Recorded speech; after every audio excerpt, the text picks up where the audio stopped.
know, not a lot of actors get their first gig on one of the hottest shows in television history. You need a light? But Bradley Cooper did, and he's never looked back. All right, so Bradley was born and raised in the city of brotherly love, Philadelphia, Pennsylvania. Eventually moved to Washington and got himself an English degree from Georgetown University, home of the Hoyas. But what he really wanted to do was act. So Bradley made his way to the Big Apple to study drama, and in 1999, he got that gig on Sex and the City. You know what? I gotta go home. No way. I'm not letting you out. A couple of years later, got a larger role, perhaps one he's best known for, Will Tippett on Alias. We survived. Yeah, my parents and I sort of went through the same thing. He also hit the big screen in Wedding Crashers. I have an announcement.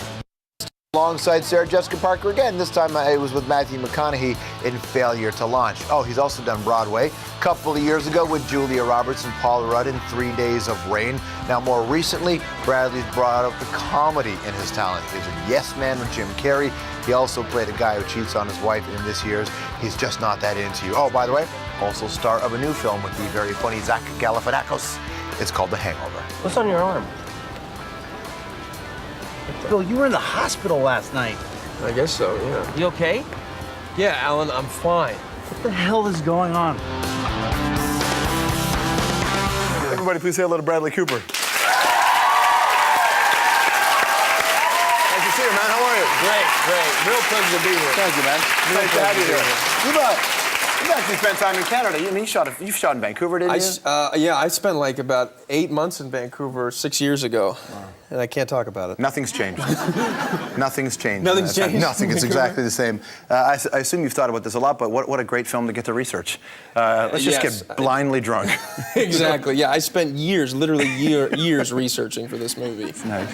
Yeah. What do you feel about this? Because you've worked obviously and you've been in films, but this is a big film for you because this is your face on the poster kind of film, you know? Yeah, you know, it's funny, I never really thought of it that way until this is sort of the last leg of a regional press junket I've been doing by myself, and because it's a three-hander and it's like just another movie, and I didn't really think of it other than that, but yeah, I guess if it doesn't do well, I'm screwed. Well, you can then blame it on the other guys in the film. Right, then I'll yeah. I did my part, but Galifianakis blew it. Yeah, Zach just did not bring it. Zach Galifianakis is a very funny guy. Fans of comedy will know who he is, but there's a whole group of people who are going to see him. Do you guys know him at all, Zach Galifianakis? You will. Crickets. Yeah. Wow. I guess he's not big in Canada. He's actually a genius. We were talking about it before. He really is. I'm actually one of the reasons I'm so excited to be a part of this movie is to be along for his ride, because he really is unbelievable, and I think that things are going to change for him. I think they will. Yeah. Are they going to change for you? I don't know. I don't know. I mean, it would be great if it could afford me the opportunity to work with better actors and better filmmakers. But I tell you, I've been lucky. I've really been very lucky. I've been able to work with really great people. You get work. But what's neat for you is that you're going to, it's been the right pace. You didn't blow up when you were 24 years old. Right. Which I think... Emotionally, I did. Yeah. But yeah. You waited that long? Yeah, thank you. But so in a sense, do you feel like you're prepared for, all those opportunities? If something happens. Yeah, I mean, with the success in the career that I chose to do, obviously things come with it that could be detrimental. But yeah, I'm not scared of that at all. Maybe I'm naive, but I don't know. I just feel like I have perspective about what I want in my life. So if for some reason, by the grace of God, this movie was a huge hit and allowed me to go on and do great things in movies, that would be unbelievable for me. Yeah. It's a really funny movie like this, and what I like about the comedy is it goes way over the line depending on your line. Yeah. It makes no apologies for where it's going to go. And when you're doing a comedy, you're constantly trying to think of something new, a new spin, a new take on a scene that we've all seen, And Todd Phillips, I think, is just about the best at that. And he was right in his wheelhouse, because this movie it's not just a series of comedic set pieces strung together. It's actually a detective story. Right. I mean, it's really like a whodunit, and that allows this engine behind it. I mean, the movie just moves like a bullet. And then you have these two killers, Ed Helms and Zach Galifianakis, who they're killers. They come up with these lines in the middle of takes where I can't believe that they thought of this How much stuff. of it was off the page, like off the script that got in there? Well, I mean, it definitely adheres to a strict structure. Otherwise, it wouldn't work, because it is like, if you took the comedy out, this whole movie could work as a thriller. Right. So there were things that have to happen. But for example, like a scene where we're waiting for our car to come in the valet. We can't remember what happened the night before. The car that comes is a police car. Right. And the guy says, "Here's your car, detectives." That's the joke of the scene that's written. But Zach and Ed, while they're waiting for the car, they're just sitting there and they're rolling the camera, and it's like, do you know what to do? Do you know why are you holding the baby? And Zach's like, no, I found babies all the time. He's, you find babies? Yeah, where? A coffee bean. You find babies a coffee bean. And as he's saying that, he's putting the blue blocker sunglasses on the baby. Yeah. So you have like 4 jokes that aren't planned. It was just a transition scene of the car coming, and that's the way for the whole movie. But and Todd would throw lines in from off set, like through a microphone. There's one scene where he holds up a used condom in the back of the car. That's a great scene. And like how many is the used condom? That's funny. But he goes, "Hey guys, I found a snake skin." And so it's like a new take. You've never heard that. And that was Todd from behind. He's like, "Oh, is it a snake skin?" And we were like, "What?" And we could not stop laughing. Okay, at one point, when I from time to time I go to Vegas, and Vegas is a great place to lose your life, which at times I've done. But and I've been there before. We've had lots of celebrities on the show. But I had a moment when I was in Vegas last summer where I just I felt a presence, and I looked over like this. I was like, holy it's Mike Tyson. Mike Tyson was standing right beside. Really? He was in a casino, right? You acted with Mike Tyson. I know. What's that? I know there's a lot of stuff about Mike Tyson. It's crazy. But for a minute, Mike Tyson was the best in the world at something. Forget it. Yeah, he was our hero. Yeah. That was scary initially, and then like I fell in love with him. Yeah, I don't know, has the documentary come out here yet? Yeah, which is fantastic. Absolutely. That I recommend everybody see it, by James Toback, about his life, and you really get to know him. The guy that's in that movie is the guy that I met. But the first day of shooting was a scene where I do something awful to one of his pets. I mean, really awful. And you don't get the full sense of that until much later in the movie. Until you see the visual of me doing it. And so obviously Mike Tyson's very upset with me. And because it was an improvising sort of arena, he's improvising lines like, "I'm gonna kill you," like things like that. And I actually got really scared. Not as Phil, the character, but Bradley. And I remember I thought, like, wait, I don't know this guy. I know that he's Mike Tyson. So I think at one point I actually was like, cut, can we cut? Who knows where his stop button is, right? I know, that's what I said. But then the next day he was just amazing, and he signed boxing gloves for us all, and he invited us to the premiere of his documentary. Yeah, he was fantastic. That's cool, mate. Let's go back a little bit. Is this that far a stretch for you for an English grad from Georgetown? Which, I mean, like this wasn't your calling in a sense, but Right. it was. Well, it's a far stretch it is. But I always knew I wanted to do it. So in my mind, it was never. What would have been a far stretch was to do anything else, which I think, at least for me, is the only way I could ever go through doing a job like this, because I find it to be very difficult. I think it's a hard life. While I'm very blessed and lucky to do it, I find it's not the easiest thing in the world. Just to, hey, I'm going to be an actor. Yeah. So I felt like I had to do it, and I really couldn't do anything else with my life. I just never did anything about it until after college, because I think I was so scared.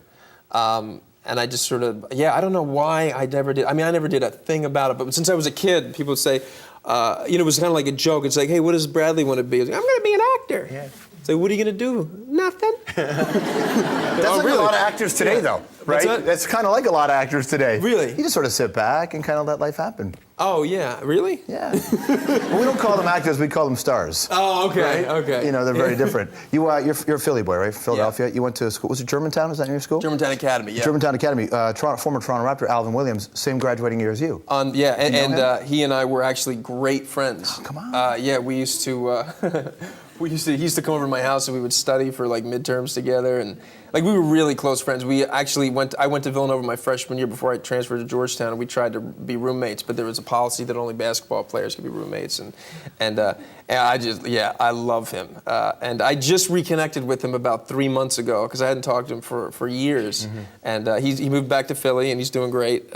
He got injured, isn't that what happened? Yeah. I mean, he had a moment though up here where people were real big fans know. of him. It was cool. The other thing is, I mean, politically, you did some stuff for Obama, right? Which I know that you had hosted some events. There's a photo. You actually got a photo of you and Obama, like you got to meet him? It's so lame, but I have it on my phone. Do you really?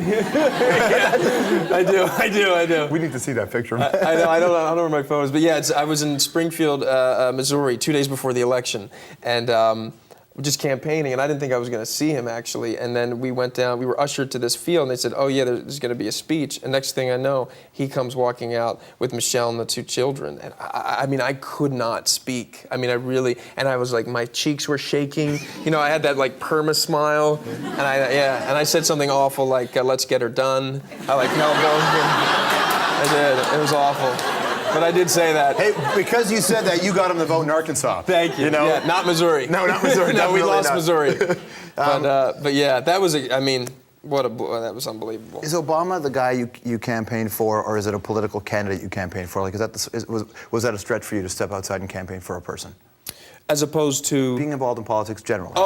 You know what? I fell in love with politics at Georgetown because I went to Georgetown University, which is in D.C., and I went to Clinton's second inauguration, and so I definitely got the bug then, and it just sort of hit me during the during that election where I thought, oh, maybe I can call and volunteer, and that's what I did, and I realized, and I did a USO tours also. I just sort of hit me like, oh, I can do other stuff besides, completely try to act all the time. Did he recognize you as the guy that almost kissed Sarah Jessica Parker, or like the guy from Alias? Did he recognize you? You know what he did, honestly, and this is how good he is. I hosted this event, but there were like 40 hosts, but so you just sort of said you were a host, and there were all these. There were like maybe 1,000 people in this room, and he was walking up, and I would just sort of put my hand out, and he literally went like, he shook my hand, he was like, "Hey, man, you're an actor. You're good." I could not believe it. I couldn't believe it. The thing before I got that like, oh, he thinks I'm a good actor. It was like, how the heck was he able to focus like that in a split second? I mean, it was unbelievable. I mean, and that's the mark of a real communicator. I mean, that you have that power. That's unbelievable. And that's a trip for you too, isn't it? Yeah. Oh yeah, it was insane. You got to see this film. It's called The Hangover. You'll enjoy it. It's a good, funny one. Bradley Cooper, everybody. Thanks. Thanks to you, man. Thank you so much. I appreciate it. All right, stick around. Curling champion Kevin Martin. If you've never seen him before, we'll be right back. That was great.